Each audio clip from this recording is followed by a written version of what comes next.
नमस्कार मित्रों, हिंदी साहित्य अकेडमी में आपका स्वागत है। और आज हम जो डॉक्टर नगेंद्र का हिंदी साहित्य का इतिहास है, उस पुस्तक में जो हिंदी साहित्य के इतिहास की परंपरा है के विषय में पढ़ेंगे। तो आइए देखते हैं।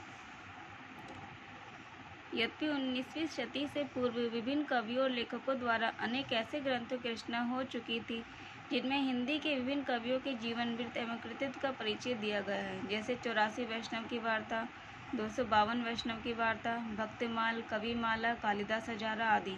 किंतु इनमें कालक्रम, सन संवत आदि का भाव होने के कारण इन्हें इतिहास की संज्ञा नहीं दी जा सकती। वस्तुतः अब तक की जानकारी के अनुसार हिंदी साहित्य के इतिहास लेखन का सबसे पहला प्रयास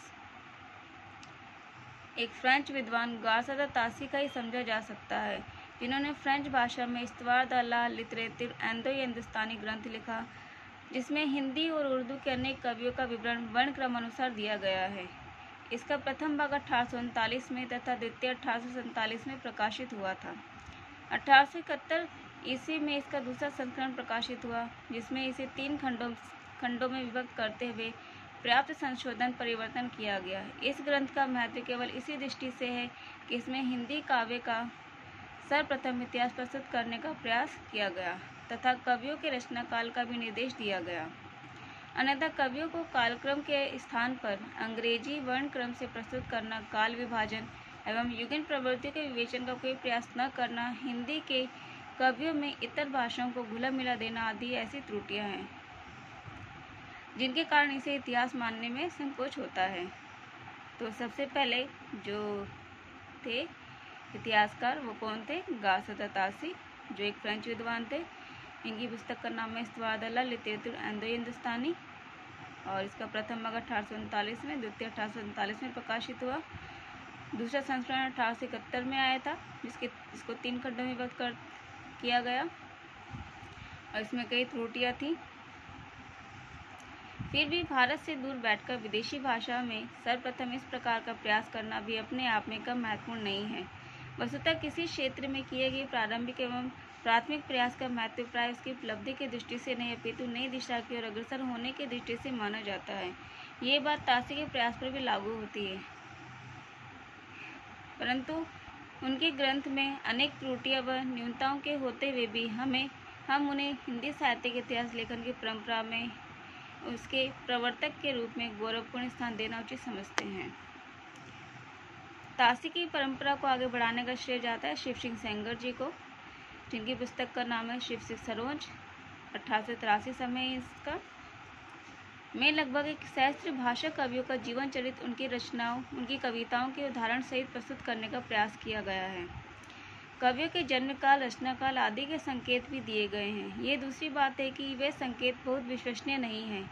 इतिहास के रूप में इस ग्रंथ का भी महत्व अधिक नहीं है, किंतु फिर भी इसमें उस समय तक उपलब्ध हिंदी कविता संबंधी ज्ञान को संकलित कर दिया गया है, जिससे परवर्ती इतिहासकार लाभ उठा सकते हैं। इसी दृष्टि से इसका महत्व है।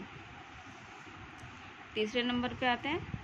सन 1888 में एशियाटिक सोसाइटी ऑफ बंगाल की पत्रिका के विशेषांक के रूप में जॉर्ज ग्रियर्सन द्वारा रचित the modern vernacular literature of Hindustan का प्रकाशन हुआ, जो नाम से इतिहास न होते हुए भी सच्चे अर्थ में हिंदी साहित्य का पहला इतिहास कहा जा सकता है। तो हिंदी साहित्य का पहला इतिहास सच्चे अर्थ में कौन सा है? The modern vernacular literature of Hindustan, जिसके जो इतिहासकार थे वो थे जॉर्ज ग्रियर्सन। ये मोस्ट इम्पॉर्टेंट है। इसमें लेखक ने कवियों और लेखकों का काल क्रमानुसार वर्गीकरण करते हुए उनकी प्रवृत्ति को स्पष्ट करने का प्रयास किया है। उनके काल विभाजन संबंधी प्रयास के गुण दोषों पर आगे अलग रूप में विचार किया जाएगा, किंतु यहाँ इतना अवश्य कहा जा सकता है कि हिंदी भाषा और हिंदी साहित्य के स्वरूप एवं विकास के संबंध में जिस दृष्टिकोण का परिचय ग्रियर्सन ने दिया है वह परवर्ती इतिहासकारों के लिए भी पथ प्रदर्शक सिद्ध हुआ। मुख्य बात यह है कि उन्होंने हिंदी साहित्य का भाषा की दृष्टि से क्षेत्र निर्धारित करते हुए स्पष्ट किया कि इसमें न तो संस्कृत प्राकृत को सम्मिलित किया जा सकता है और न ही अरबी फारसी मिश्रित उर्दू को। उन्होंने अपनी भाषा नीति को स्पष्ट करते हुए भूमिका में लिखा है, मैं आधुनिक भाषा साहित्य का ही विवरण प्रस्तुत करने जा रहा हूँ। अंततः मैं संस्कृत में ग्रंथ रचना करने वाले लेखकों का विवरण नहीं दे रहा हूँ। प्राकृत में लिखी पुस्तकों को भी विचार के बाहर रख रहा हूँ। भले ही प्राकृत कभी बोलचाल की भाषा रही हो, पर आधुनिक भाषा के अंतर्गत नहीं आती। मैं न तो अरबी फारसी के भारतीय लेखकों का उल्लेख कर रहा हूँ और न ही विदेश से लाई गई साहित्यिक उर्दू के लेखकों का ही।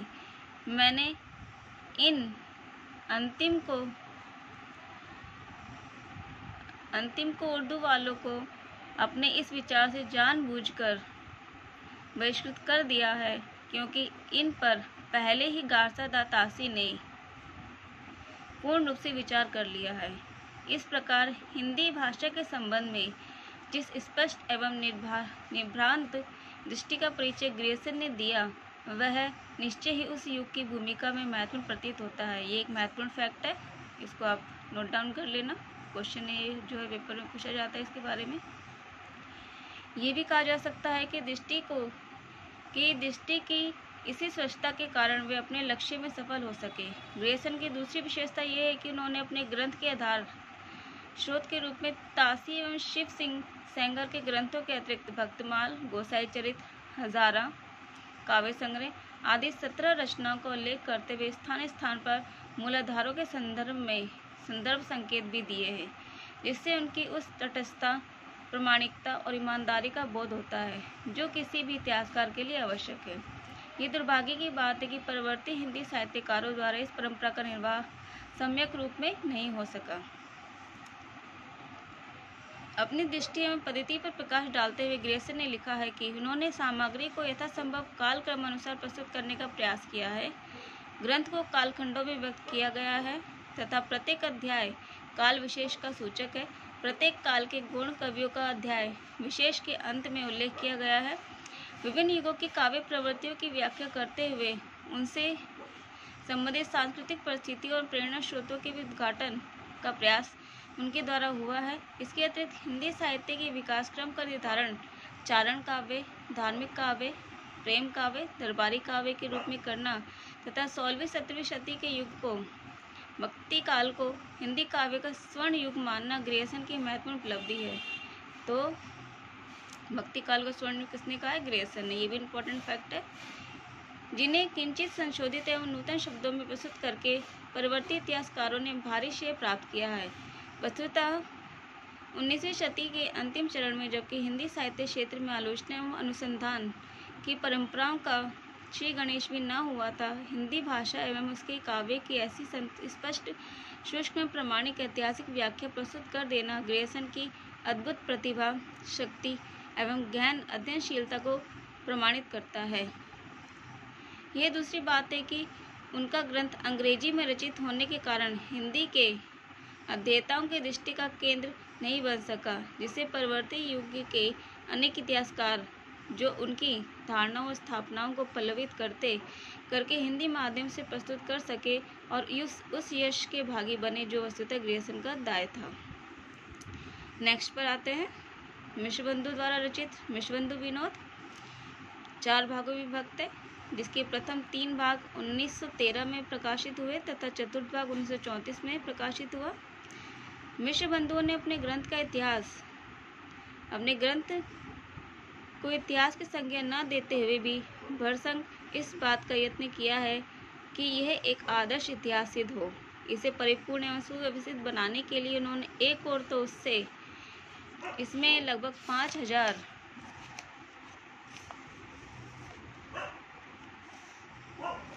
कवियों को स्थान दिया है तथा दूसरी ओर इसे 8 से अधिक कालखंडों में विभक्त किया है।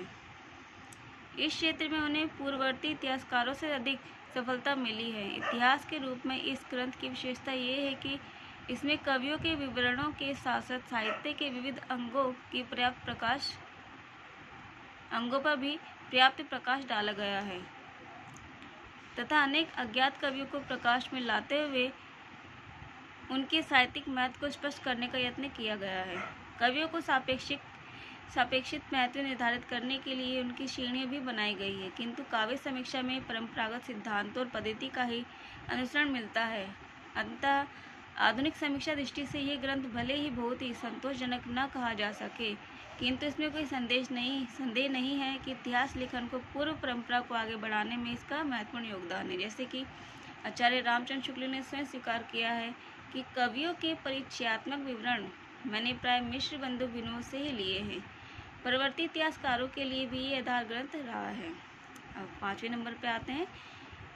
रामचंद्र शुक्ल।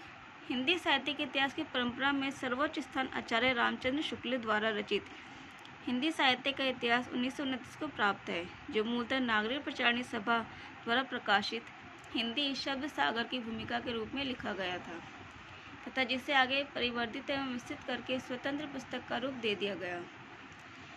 इसके आरंभ में ही आचार्य शुक्ल ने अपना दृष्टिकोण स्पष्ट करते हुए उद्घोषित किया है, जबकि प्रत्येक देश का साहित्य वहाँ की जनता की चित्तवृत्ति का संचित प्रतिबिंब होता है, तब यह निश्चित होता है कि जनता की चित्तवृत्ति के परिवर्तन के साथ साथ साहित्य के स्वरूप में भी परिवर्तन होता चला जाता है। ये आदि से अंत तक इन्हीं चित्तवृत्तियों को परंपरा को परखते हुए साहित्य परंपरा के साथ उनका सामंजस्य दिखाना ही साहित्य का इतिहास कहलाता है। जनता की चित्तवृत्ति बहुत कुछ राजनीतिक, सामाजिक, सांप्रदायिक तथा धार्मिक परिस्थितियों के अनुसार होती है। इस उदाहरण से स्पष्ट है कि आचार्य शुक्ल ने साहित्य के इतिहास के प्रति एक निश्चित व सुस्पष्ट दृष्टिकोण का परिचय देते हुए युगीन परिस्थितियों के संदर्भ में साहित्य के विकास क्रम की व्याख्या करने का प्रयास किया। ये एक महत्वपूर्ण कथन है, ये भी पेपरों में पूछा जाता है।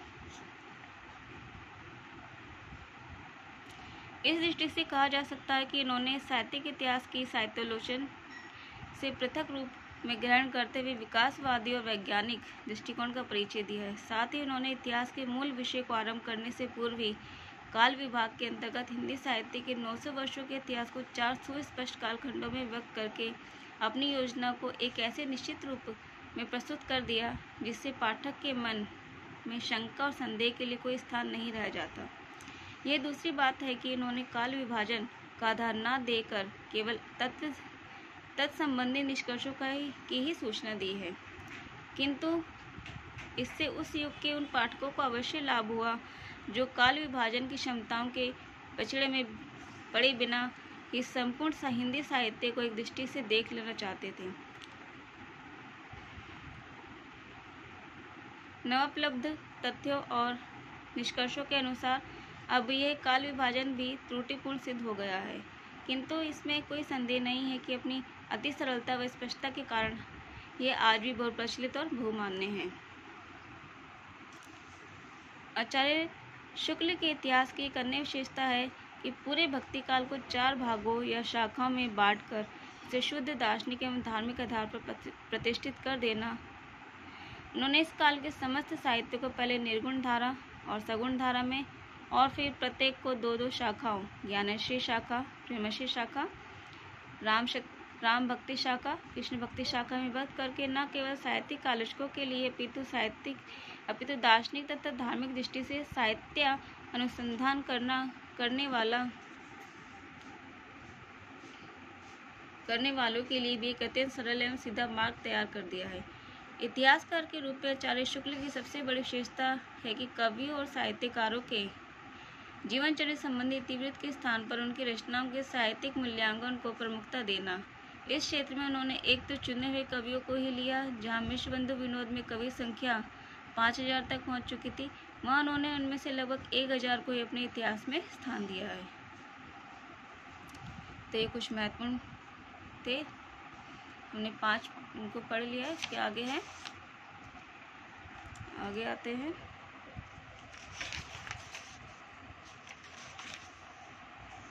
हम थोड़ा सा हजारी प्रसाद द्विवेदी जी को भी देख लेते हैं, ये भी इम्पोर्टेंट है। आचार्य शुक्ल के इतिहास लेखन के लगभग 1 दशाब्दी बाद हजारी प्रसाद द्विवेदी इस क्षेत्र में अवतरित हुए। उनकी हिंदी साहित्य की भूमिका क्रम और पद्धति की दृष्टि से इतिहास के रूप में प्रस्तुत नहीं है, किंतु उसमें प्रस्तुतः विभिन्न स्वतंत्र लेखों में कुछ ऐसे तथ्यों और निष्कर्षों का प्रतिपादन किया गया है जो हिंदी साहित्य के इतिहास लेखन के लिए नई दृष्टि से नई सामग्री और नई व्याख्या प्रदान करते हैं। जहाँ आचार्य शुक्ल की ऐतिहासिक दृष्टि युग की परिस्थितियों को प्रमुखता प्रदान करती थी। वहीं आचार्य द्विवेदी ने परंपरा का महत्व प्रतिष्ठित करते हुए उन धारणाओं को खंडित किया है जो युगीन प्रभाव के एकांगी दृष्टिकोण पर आधारित थी।